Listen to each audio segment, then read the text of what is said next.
बुकवाईज with विशालमध्ये आपलं स्वागत आहे. नमस्कार. आज आपण एका अशा नाटकाच्या जगात खोलवर शिरणार आहोत जे खरं तर शतकानुशतके लोकांना भुरळ घालत आलंय. विल्यम शेक्सपियरची अजरामर शोकांतिका हॅम्लेट. अगदी. हॅम्लेट हे नावच पुरेसं आहे. बरोबर. आणि आज आपण याच नाटकाचा एक सविस्तर आढावा घेणार आहोत.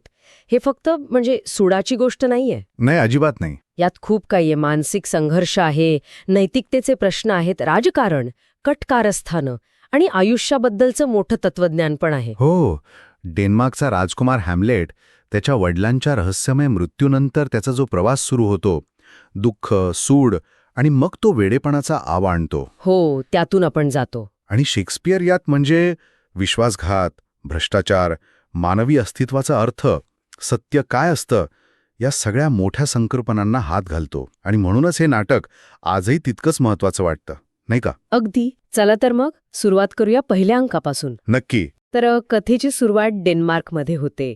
एल्सिनॉर किल्ला. बाहेर अशी थंड रात्र आहे आणि 2 पहारेकरी आहेत. बर्नार्डो आणि फ्रान्सिस्को. त्यांच्यासोबत मार्सेलस आणि होरेशियो पण येतात नंतर. होरेशियो हा हॅम्लेटचा मित्र.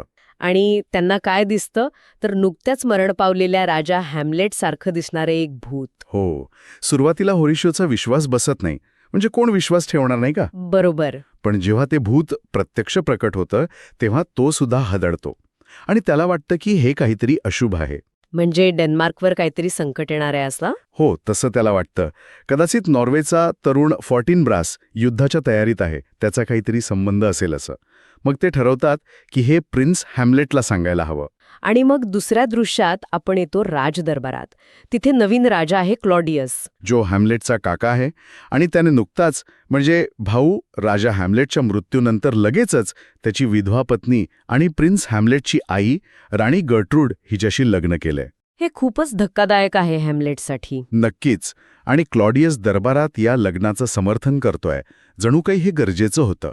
पण हॅम्लेट तिथे उभा आहे, काळ्या कपड्यात, दुःखी आणि प्रचंड संतापलेला. क्लॉडियस त्याच्या दुःखाला अयोग्य वगैरे म्हणतो. हो, आणि इथेच हॅम्लेटचं ते प्रसिद्ध वाक्य येतं, अ लिटल मोर दॅन किन अँड लेस दॅन काइंड. नात्यानं जवळचा पण मनात मात्र कटुता. अगदी. इथेच हॅम्लेटचा पहिला आत्मसंवाद येतो, नाही का? O that this too solid flesh would melt. हो, तो त्यात जगाच्या नाशिवंतपणावर, भ्रष्टतेवर बोलतो. आणि सगळ्यात जास्त राग त्याला आईचा आहे, इतक्या लवकर लग्न केल्याबद्दल. फ्रेल्टी, दाय नेम इज वुमन, हे ते वाक्य. बरोबर. वडिलांचा आठवणी आणि क्लॉडियसचा तिरस्कार हे सगळं त्याच्या मनात दाटलेलं आहे. याच वेळी होरेशियो आणि पहारेकरी येतात आणि त्याला भूताबद्दल सांगतात. आणि हॅम्लेट लगेच तयार होतो त्यांना भेटायला. त्याला आशा वाटते की काहीतरी उलगडा होईल. दुसरीकडे एक वेगळं कथानक चालू आहे, पोलोनियसचं कुटुंब. हो, पोलोनियस हा राजाचा मुख्य सल्लागार. त्याचा मुलगा लिआर्टिस फ्रान्सला जायच्या तयारीत आहे. आणि तो बहिणीला ओफेलियाला हॅम्लेटच्या प्रेमाबद्दल सावध करतो. तो म्हणतो की राजकुमार आहे तो, त्याचं प्रेम कदाचित खरं नसेल किंवा असलं तरी राजकारणामुळे टिकणार नाही. वडील पोलोनियस पण तेच सांगतात. लिआर्टिसला काही व्यावहारिक सल्ले देतात, to thine own self be true वगैरे. आणि ओफेलियाला तर हॅम्लेटला भेटायला सक्त मनाई करतात. त्यांना वाटतं हॅम्लेट फक्त खेळतोय तिच्या भावनांशी. ओफेलिया बिचारी हो म्हणते वडिलांना. आणि मग ती रात्र येते. हॅम्लेट, होरेशियो आणि मार्सेलस भूताची वाट बघत आहेत. आणि भूत पुन्हा येतं.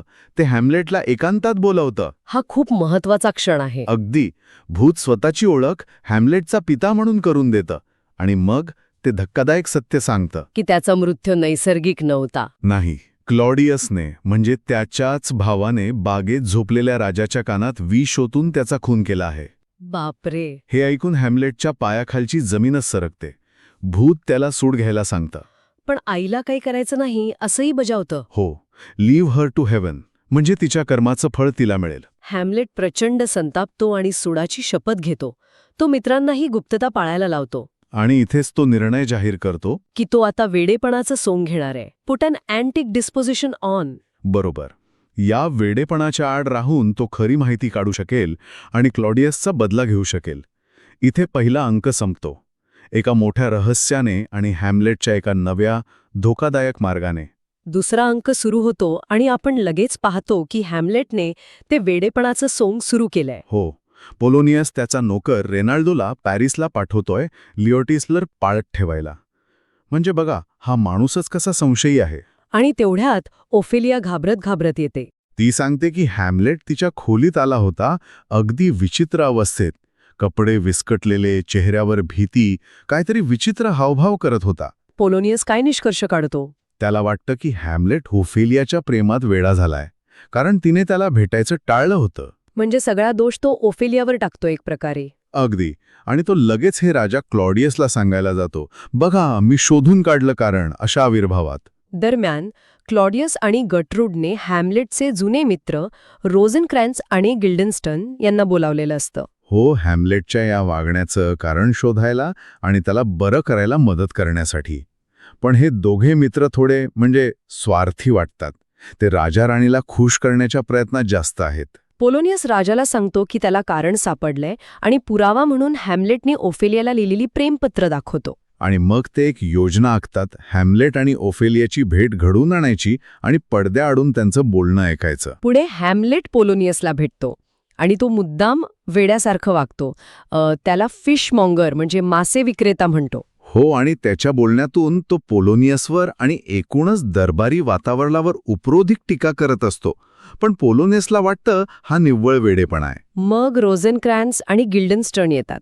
हॅम्लेट त्यांना लगेच ओळखतो. त्याला कळतं की यांना राजाराणीनेच पाठवलंय. तो त्यांच्यासमोर खूप निराशपणे बोलतो, नाही का? हो. तो म्हणतो की त्याला जगातला सगळा आनंदच निघून गेल्यासारखा वाटतोय. जग म्हणजे एक वंजर जमीन, स्टेराईल प्रोमोन्टॉरी झाली आहे. आणि इथेच त्याचं ते प्रसिद्ध भाषण येतं, what a piece of work is a man. मानवाबद्दलचं, त्याच्या क्षमतांबद्दलचं. हो, माणूस किती अद्भुत आहे, पण शेवटी काय आहे तर केवळ धूळ, क्विंटेसन्स ऑफ डस्ट. हे त्यातलं तत्वज्ञानात्मक मन आणि त्याची निराशा एकत्र दाखवतं. आणि याच गोंधळात एल्सिनोरमध्ये फिरत्या नाट्य कलाकारांचा एक गट येतो. हो, आणि त्यांना बघून हॅम्लेटच्या डोक्यात एक भन्नाट कल्पना येते. कराच्या अभिनयातल्या भावना पाहून हॅम्लेटला स्वतःची लाज वाटते. तो किती निष्क्रिय आहे. ओ, व्हॉट अ रोग अँड पीझंट स्लेव्ह एम आय. अगदी. त्याच्याकडे इतकं मोठं कारण आहे सूड घ्यायला, पण तो काहीच करत नाहीये. पण यातूनच त्याला एक योजना सुचते. नाटकाची योजना. बरोबर. तो त्या कलाकारांना सांगतो की त्यांनी क्लॉडियस समोर एक असं नाटक सादर करावं ज्यात त्याच्या वडिलांच्या खुनासारखंच दृश्य असेल. म्हणजे राजाच्या कानात विष ओतण्याचं दृश्य. हो. जर ते बघून क्लॉडियसने काही प्रतिक्रिया दिली, घाबरला, तर भूताने सांगितलेलं सत्य आहे हे सिद्ध होईल. The play is the thing wherein I will catch the conscience of the king. नाटकाच्या माध्यमातून राजाच्या विवेकाला पकडण्याची त्याची ही योजना. आणि इथे हा अंक संपतो एका मोठ्या नाट्यमयतेच्या आणि मानसिक तणावाच्या बिंदूवर. आपल्याला जर हे विश्लेषण आवडत असेल तर आठवणीने बुकवाईज विथ विशालला लाईक, शेअर आणि सबस्क्राईब करा. आता वळूया तिसऱ्या अंकाकडे. हा खूप महत्वाचा अंक आहे. हो, नाटकाचा केंद्रबिंदू म्हणता येईल. अंकाची सुरुवातच होते त्या अतिशय प्रसिद्ध आत्मसंवादाने, to be or not to be, that is the question. हां, हॅम्लेट इथे जीवन आणि मृत्यू यावर खूप खोल विचार करतोय. जगायचं की मरायचं? जगण्याचे कष्ट सहन करायचे की मृत्यूच्या अज्ञात भीतीला सामोरं जायचं? अगदी. जीवनातले दुःख, slings and arrows of outrageous fortune, आणि मृत्यूनंतर काय असेल याची भीती, दी अनडिस्कवर्ड कंट्री, या विचारांच्या द्वंद्वात तो अडकलेला दिसतो. आणि हा विचार कुठेतरी त्याच्या कृती करण्याच्या आड येतोय असं वाटतं. आणि याच वेळी ओफेलिया त्याला भेटायला येते. क्लॉडियस आणि पोलोनियस लपून बघत आहेत. हो, ओफेलिया त्याला त्याने दिलेली पत्र, भेटवस्तू परत करायचा प्रयत्न करते. पण हॅम्लेट तिच्याशी खूप कठोरपणे वागतो. खूपच. तो म्हणतो, मी तुझ्यावर कधी प्रेम केलंच नाही. I loved you not. तो सगळ्या स्त्रियांना ढोंगी म्हणतो आणि तिला आज्ञा करतो, गेट दी टू अ ननरी.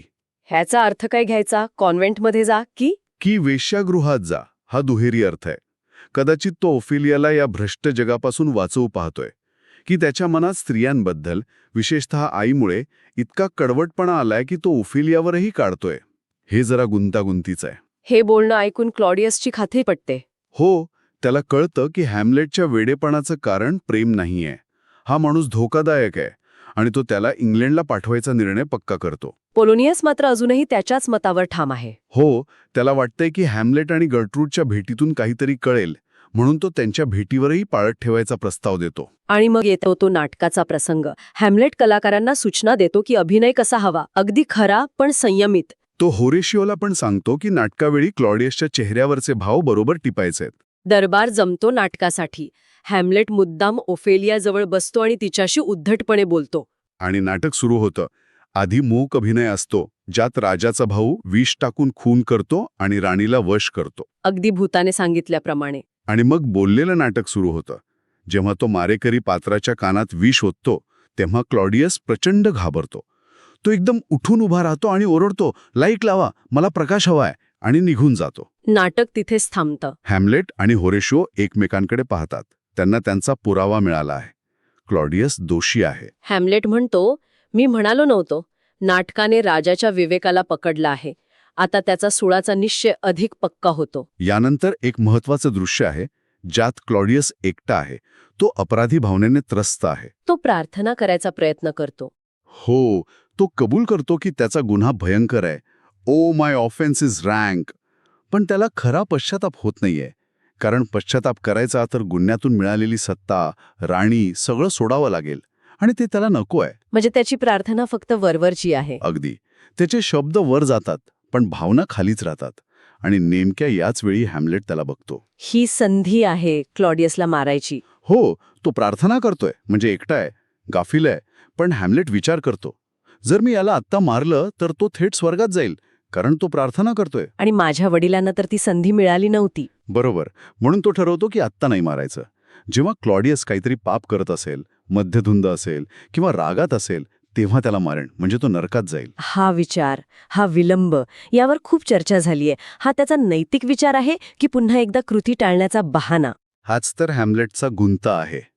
आणि मग येतो तो अंकाचा शेवटचा आणि अत्यंत नाट्यमय प्रसंग, आईच्या खोलीतला, द क्लॉजेट सीन. पोलोनियस नेहमीप्रमाणे लपलेला आहे पडद्यामागे. हॅम्लेट येतो आणि आईला तिच्या वागणुकीबद्दल जाब विचारतो. तिच्या निर्लज्जपणावर कडाडून टीका करतो. तो जणू तिच्या समोर आरसा धरतो. गर्ट्रूड घाबरते. ती मदतीसाठी ओरडते. आणि पडद्यामागून पोलोनियसही ओरडतो. हॅम्लेटला वाटतं की तो क्लॉडियस आहे. आणि तो विचार न करता तलवार चालवतो. हो, पडद्यावर वार करतो आणि पोलोनियस मरतो. हा एक मोठा अपघात आहे. पण आता हॅम्लेटच्या हातून खून झालाय. हो, तो आता फक्त सुडाचा विचार करणारा राजकुमार नाही राहिला. तो खुनी बनला आहे. तो पोलोनियसला रेचेड, रॅश, इंट्रुडिंग फूल म्हणतो. तो आईला तिच्या दोन पतींमधला फरक दाखवतो. त्याचे वडील किती थोर होते आणि क्लॉडियस किती नीच आहे. आणि याच वेळी भूत पुन्हा प्रकट होतं. पण ते फक्त हॅम्लेटला दिसतं. गर्ट्रूडला नाही दिसत. नाही. त्यामुळे गर्ट्रूडला वाटतं की हॅम्लेट खरंच वेडा झालाय. भूत हॅम्लेटला त्याच्या मुख्य कामाची आठवण करून देतं, सूड घेण्याची, पण आईला त्रास न देण्याची. हॅम्लेट आईला पश्चाताप करायला आणि क्लॉडियसपासून दूर राहायला सांगतो. गर्ट्रूड त्याचं रहस्य जपण्याचं वचन देते. या प्रसंगानंतर हॅम्लेटच्या वेडेपणाचं सोंग आणि खरं मानसिक संतुलन यातला फरक खूपच अस्पष्ट होऊन जातो. तिसरा अंक इथे संपतो अनेक मोठ्या घटनांनी आणि वाढलेल्या तणावाने. चौथ्या अंकाची सुरुवात होते पोलोनियसच्या मृत्यूच्या परिणामांनी. आता परिस्थिती आणखी गंभीर झाली आहे. हो, क्लॉडियसला आता हॅम्लेटची भीती वाटू लागलीय. हा फक्त वेडा नाही, हा धोकादायक आहे हे त्याला कळून चुकलंय. तो लगेच रोझेनक्रॅन्स आणि गिल्डन्स्टनला हॅम्लेटला शोधायला आणि पोलोनियसचा मृतदेह आणायला सांगतो. हॅम्लेट त्यांना मृतदेहाबद्दल कोडी घालतो. तो जेवतोय जिथे तो खात नाहीये, पण जिथे त्याला खाल्लं जातंय. म्हणजे किड्यांनी. तो क्लॉडियस समोरही तसाच उद्धटपणे वागतो आणि शेवटी सांगतो की मृतदेह लॉबीजवळ पायऱ्यांखाली आहे. क्लॉडियस लगेच हॅम्लेटला इंग्लंडला पाठवण्याची घोषणा करतो. हो, जणू काही त्याच्या सुरक्षेसाठी. पण हॅम्लेट गेल्यानंतर तो उघड करतो की त्याने इंग्रजी राजाला गुप्तपत्र दिली आहेत. हॅम्लेटला इंग्लंडला पोचताच ठार मारण्याची. अगदी. हा त्याचा डाव आहे. इंग्लंडला जाताना हॅम्लेटला फॉर्टनब्रसच्या सैन्याचा एक कॅप्टन भेटतो. हो, आणि त्याला कळतं की हे सैन्य पोलंडशी लढायला चाललंय, एका छोट्याशा निरुपयोगी जमिनीच्या तुकड्यासाठी, केवळ सन्मानासाठी. हे पाहून हॅम्लेट पुन्हा स्वतःवर संतापतो. बरोबर. तो विचार करतो, हे लोक एका कवडीमोल गोष्टीसाठी मरायला तयार आहेत आणि माझ्याकडे वडिलांच्या खुनाचा बदला घेण्याचं एवढं मोठं कारण असूनही मी काय करतोय? हाऊ स्टँड आय देन, हा त्याचा संवाद. तो स्वतःला भ्याड म्हणतो आणि निश्चय करतो की आता त्याचे विचार फक्त रक्तरंजित असतील. My thoughts be bloody or be nothing worth. इकडे डेन्मार्कमध्ये मात्र वेगळीच शोकांतिका घडत असते. ओफेलियाचं काय होतं? ओफेलिया, बिचारी ओफेलिया, वडिलांचा मृत्यू, तोही तिच्या प्रियकराच्या हॅम्लेटच्या हातून, आणि हॅम्लेटने तिला नाकारलेलं, या सगळ्याचा तिच्या मनावर इतका खोल आघात होतो की तिचं मानसिक संतुलन पूर्णपणे बिघडतं. तिला खरंच वेड लागतं. हो, तिचं वेड हे हॅम्लेटच्या सोंगासारखं नाही, ते खरं, निरागस आणि हृदयद्रावक आहे. ती दरबारात येते, विचित्र अर्थहीन गाणी गाते, फुलांविषयी बोलते, काल्पनिक फुलं वाटत फिरते. दुःख, प्रेम, विश्वासघात यांचं प्रतीक असलेली. हे खूपच दुःखद आहे. त्याचवेळी लेआर्टिस फ्रान्सहून परत येतो. वडिलांच्या मृत्यूची बातमी ऐकून तो संतापाने वेडा झालेला असतो. त्याला वाटतं क्लॉडियस जबाबदार आहे. हो, तो जमावाला घेऊन थेट किल्ल्यात घुसतो आणि क्लॉडियसला जाब विचारतो. पण क्लॉडियस खूप धूर्त आहे. तो लिआर्टिसला शांत करतो. हो, आणि त्याचा सगळा राग हॅम्लेटवर वळवतो. तो लिआर्टिसला सांगतो की पोलोनियसला हॅम्लेटने मारलंय, आणि मग ते दोघे मिळून हॅम्लेट विरुद्ध एक नवीन कट रचतात. इतक्यात हॅम्लेटकडून पत्र येतं. हो, की तो चाचांच्या तावडीतून सुटलाय आणि डेन्मार्कला परत येतोय. आता क्लॉडियस आणि लेआर्टिस आपला कट लगेच अंमलात आणायचं ठरवतात. योजना काय आहे? लेआर्टिस हॅम्लेटला द्वंद्व युद्धाचं आव्हान देईल. पण हे साधं द्वंद्व नसेल. त्यात कपट आहे. हो, लिआर्टिसच्या तलवारीचं टोक धारदार तर असेलच, पण त्याला विष लावलेलं असेल. हॅम्लेटची तलवार मात्र भोटट असेल. आणि समजा हॅम्लेट तलवारीने नाही मेला तर क्लॉडियसने एक विषारी मद्याचा प्याला तयार ठेवला असेल, जो तो हॅम्लेटला प्यायला देईल. अगदी, म्हणजे हॅम्लेटचा मृत्यू निश्चित.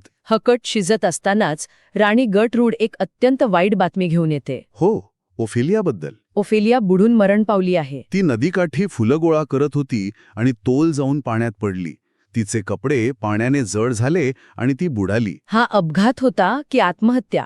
हे अस्पष्ट राहतं, पण तिचा मृत्यू हा अत्यंत दुःखद आणि प्रतिकात्मक आहे. तिचं पाण्यावर तरंगणारं, फुलांनी वेढलेलं शरीर हे दृश्य खूप परिणामकारक आहे. या अंकामध्ये मृत्यू, वेडेपण, भ्रष्टाचार हे सगळं कळसाला पोहोचतं आणि शेवटच्या अंकातील महाविनाशाची तयारी होते. आणि आता आपण 5व्या आणि शेवटच्या अंकाकडे येतो, जिथे सगळ्या घटनांचा शेवट होतो. हो, अंकाची सुरुवात मात्र अगदी अनपेक्षित ठिकाणी होते, स्मशानभूमीत. राजदरबारात नाही. नाही, 2 स्मशान खोडणारे, ज्यांना शेक्सपियरने गमतीने क्लाउन्स म्हटलंय, ते ओफेलियासाठी कबर खणत आहेत. आणि ते आपापसात बोलत आहेत. हो, ते ओफेलियाच्या दफनविधीवर चर्चा करत आहेत. तिने आत्महत्या केलीये की नाही, तिला ख्रिश्चन पद्धतीने दफन करायला हवं की नाही, यावर ते विनोद करत आहेत. पण त्या विनोदातून ते मृत्यू, पाप आणि सामाजिक विषमतेवर मोठं भाष्य करतात. त्यांचा संवाद खूप मार्मिक आहे. इतक्यात हॅम्लेट आणि होरेशियो तिथे येतात. हॅम्लेटला अजून माहीत नाहीये की कबर ओफेलियासाठी खणली जातेय. तो एक कवटी उचलतो. हो, आणि विचारतोय ही कोणाची असेल. खोदणारा सांगतो की ती योरिकची आहे. योरिक, राजाचा विदूषक. हो, ज्याने लहानपणी हॅम्लेटला खांद्यावर घेऊन खेळवलं होतं. हे ऐकून हॅम्लेट खूप भावूक होतो. अलायस, पुअर योरिक. तो मृत्यूच्या अटळतेवर विचार करतो. अगदी. तो म्हणतो की अलेक्झांडर द ग्रेट असो वा जुलियस सीझर, कितीही महान असले तरी शेवटी सगळे मातीतच मिळतात. मृत्यू सर्वांना समान करतो. या विचारातून त्याच्यात मृत्यूविषयी एक प्रकारची शांतता, एक स्वीकृती आलेली दिसते. तो आता पूर्वीसारखा मृत्यूला घाबरत नाहीये. इतक्यात ओफेलियाचा अंत्यविधीचा ताफा येतो. आणि तेव्हा हॅम्लेटला कळतं की ही ओफेलियाची कबर आहे. त्याला प्रचंड धक्का बसतो. तो खूप दुःखी होतो. लिआर्टिस बहिणीच्या मृत्यूने संतप्त आणि दुःखी कबरीत उडी मारतो आणि आपलं दुःख व्यक्त करतो. हॅम्लेटही मागे राहत नाही. तो पुढे येतो आणि म्हणतो, माझं ओफेलियावर प्रेम होतं. 40,000 भाऊ मिळून करतील त्यापेक्षा जास्त. हो, तो आपल्या प्रेमाची आणि दुःखाची तीव्रता व्यक्त करतो. दोघे कबरीतच भांडायला लागतात. त्यांना आवरलं जातं. यानंतर हॅम्लेट होरेशियोला काय झालं ते सांगतो. इंग्लंडला जाताना काय घडलं. तो सांगतो की जहाजावर त्याला क्लॉडियसने इंग्रजी राजाला लिहिलेलं पत्र सापडलं, ज्यात हॅम्लेटला मारायचा आदेश होता. आणि त्याने ते पत्र बदललं. हो, त्याने ते पत्र काढून टाकलं आणि स्वतः एक नवीन पत्र लिहिलं, वडिलांच्या सही शिक्क्याचा वापर करून. त्यात त्याने रोझेनक्रॅन्स आणि गिल्डनस्टेन यांना मारण्याचा आदेश लिहिला. म्हणजे त्याने त्या दोघांना मृत्यूच्या दाढेत ढकललं. हो, आणि तो म्हणतो की याचा त्याला काही पश्चाताप नाही. They are not near my conscience. हे त्याचं वाक्य खूप महत्वाचं आहे. ते दाखवतं की तो आता किती कठोर झालाय. तो आता नशिबावर जास्त विश्वास ठेवू लागलाय असं दिसतं. हो, there is a divinity that shapes our ends. तो आता द्वंद्वयुद्धाला सामोरं जायला तयार आहे. तो शांत आहे. The readiness is all. तयारी असणं महत्वाचं आहे, असं तो म्हणतो. दरबारी ओसरीक येतो, जो थोडा मूर्ख आणि चापलूस आहे, तो द्वंद्वयुद्धाचं आमंत्रण देतो. हॅम्लेट ते स्वीकारतो. आणि मग सुरू होतं ते अंतिम दृश्य द्वंद्वयुद्धाचं. सुरुवातीला हॅम्लेट लिओर्टिसची माफी मागतो पोलोनियसच्या मृत्यूसाठी. लिअर्टिस वर्कर नीती स्वीकारतो, पण मनात त्याचा सुडाचा विचार पक्का आहे. द्वंद्वयुद्ध सुरू होतं. हॅम्लेट पहिले 2 गुण मिळवतो. तो चांगला खेळतोय. क्लॉडियस हॅम्लेटला तो विष प्याला देऊ करतो, त्यात मोती टाकल्याचं नाटक करतो, पण हॅम्लेट म्हणतो मी नंतर घेईन. आणि मग अनपेक्षितपणे राणी गर्ट्रूड तहान लागली म्हणून तोच विषारी प्याला पिते. क्लॉडियस तिला अडवायचा प्रयत्न करतो, पण तोपर्यंत उशीर झालेला असतो. द्वंद्वयुद्ध पुन्हा सुरू होतं. आता लिओर्टिस ठरवतो की हॅम्लेटला जखमी करायचंच. तो विष लावलेल्या तलवारीनं हॅम्लेटला जखमी करतो, पण नंतर झटापट होते. आणि त्यांच्या तलवारींची अदलाबदल होते. हो, आणि नकळतपणे हॅम्लेट त्याच विषारी तलवारीने लिआर्टिसलाही जखमी करतो. त्याचवेळी गर्ट्रूडला विषाचा परिणाम जाणू लागतो. ती म्हणते, द ड्रिंक, आय एम पॉइझन्ड, आणि कोसळते. मरताना ती हॅम्लेटला सावध करते. क्लिअर्टिसलाही कळतं की तो आता मरणार आहे, कारण त्यालाही विषारी तलवारीची जखम झाली आहे. मरण्यापूर्वी तो सगळा कट उघड करतो. तो सांगतो की तलवार विषारी होती आणि राजा क्लॉडियस या सगळ्या कटामागे होता.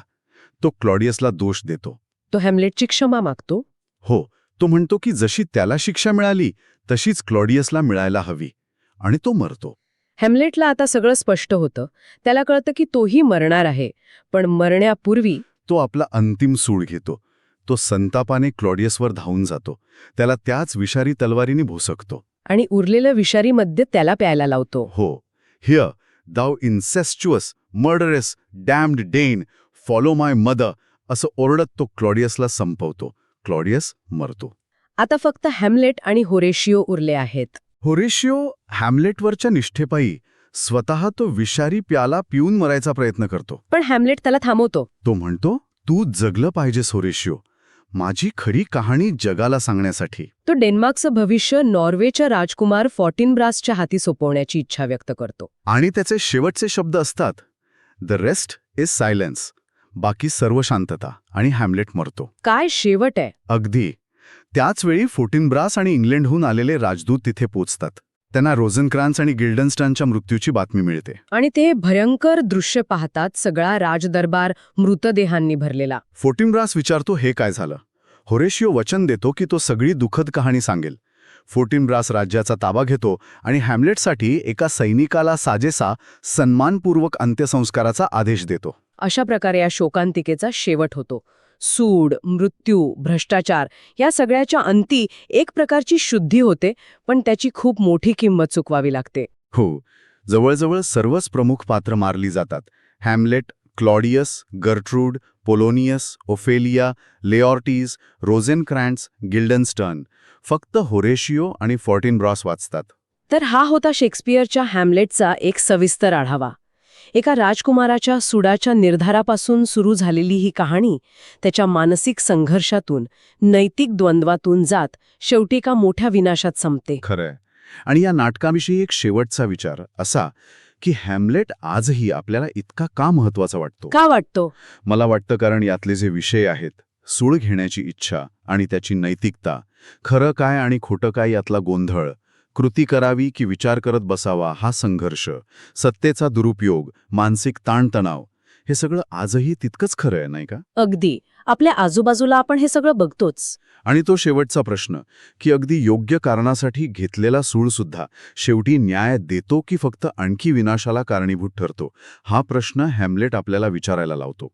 आणि त्याचं उत्तर कदाचित सोपं नाहीये. प्रश्न आहे. मंडळी, तुम्हाला आमची ही चर्चा आवडली असेल तर बुकवाईज विथ विशालला लाईक, शेअर आणि सबस्क्राईब करायला विसरू नका. हो, नक्की करा. आणि हो, तुम्हाला पुढच्या वेळी कोणत्या पुस्तकाचा सारांश किंवा त्यावर अशी चर्चा ऐकायला आवडेल, तुमच्या सूचना आम्हाला कमेंट्समध्ये नक्की कळवा. कोण जाणे, कदाचित पुढच्या वेळी तुमच्याच आवडत्या पुस्तकावर बोलूया.